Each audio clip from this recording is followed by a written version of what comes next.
My golly, we're back again. We've got 1 day today, 3 days next week.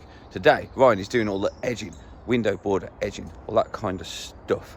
We've looked at the whole issue, which you'll see in a moment. We've stripped up the decking, which you'll see in a moment. And meanwhile, whilst just looking down the back, I've found what Ryan calls a Japanese tripod. Welcome to the inLIFE Lodge. We're going to rip up the decking. Hoorah!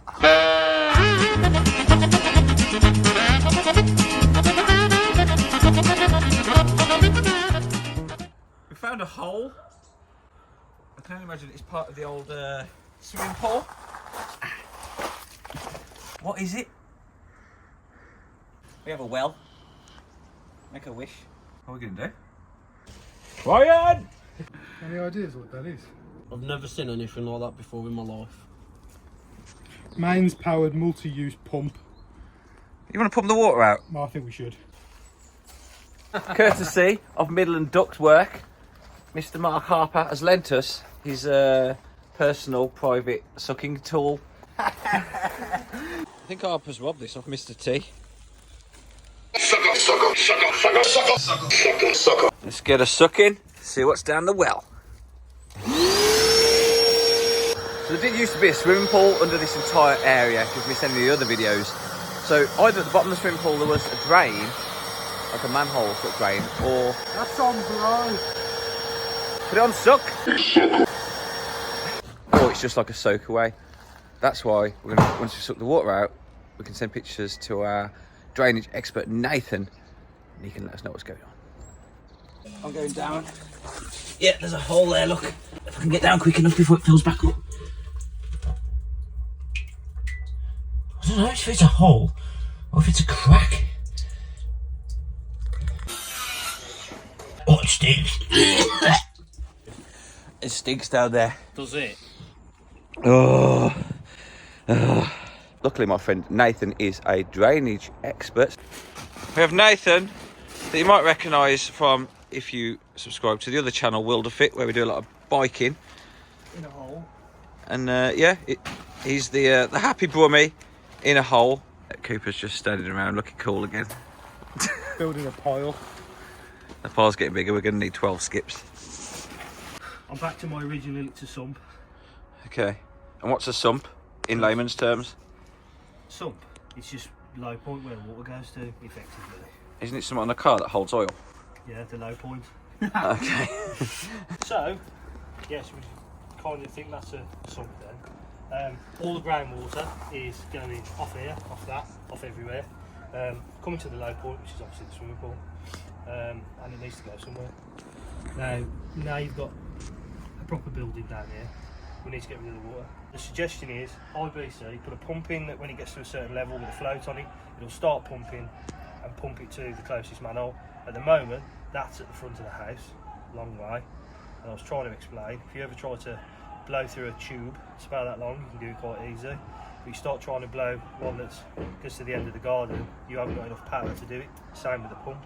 So you need to buy a decent pump, decent power, decent pressure to be able to get the water away. And can we, for the eco sake of things, also run some off it to feed the plants?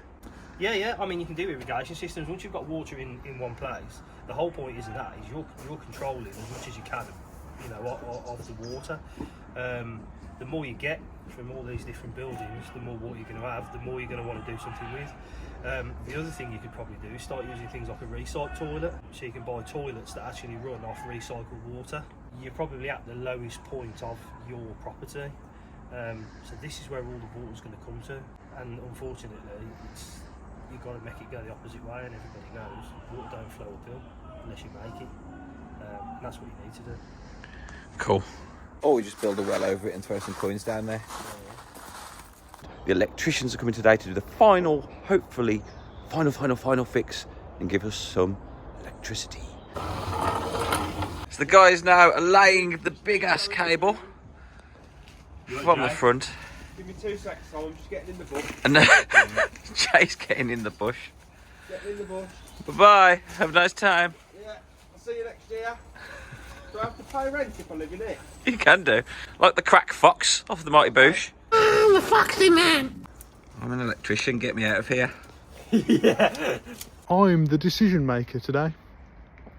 The electricians who are over there, and there's still one in the bush somewhere in there. The electricians have asked me if they can pull out a BT cable. I said, yeah, pull it out. Ryan's over here putting a frame on the door. He said, do we need to put some lath down here? I said, nah, just put fascia. Johnny is in here somewhere mucking about, and he asked me, oh, what do I do with this? And I just said, oh, just put it over there, just do that with it. James is in charge. They've taken the house mains straight off the what's called the one shot, so that's a 100 amp isolator. That is, that cable isn't rated at 100 amp, so we've had to split the tails. This is going to be for the down the bottom of the garden. This will have a 63 MCB to an SWA, which is steel wide diameter cable, and then we're going to add in a KMF just to fuse it down. Basically, just adding a fuse into the circuit so that cable will never set on fire. Basically, well, it could set on fire, but not now I've done it. Well, switch it on then. Switch it on, Jeff. Happy days. Right, just switching the sockets on first. Now the lights.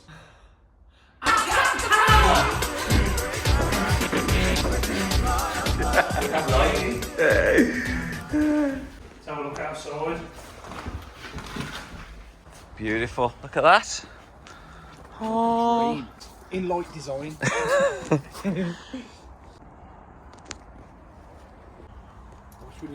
What are you doing there? You're putting higher power through it to make it trip. Well, it puts a fault on it. It's your earth loop impedance, so it's how good your earth is basically. So it puts a fault on it and it tells you the resistance in the circuit. Like this, you'd expect it to be, I'd say, you can almost work it out. I'd say it's probably about 0.50 to 0.60. Let's see if I'm on. Oh, that was close. It's just got to be underneath the maximum ZS in the on-site guide or the regs book, which I think on a 20 amp circuit is about 1.6 something ohms. So with a 0.61, it's well within.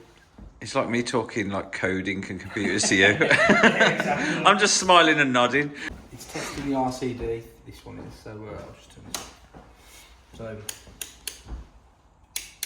you put it set it to 30 milliamps, and this is again putting a fault on the circuit so that it trips out basically, and it's how quick it trips out.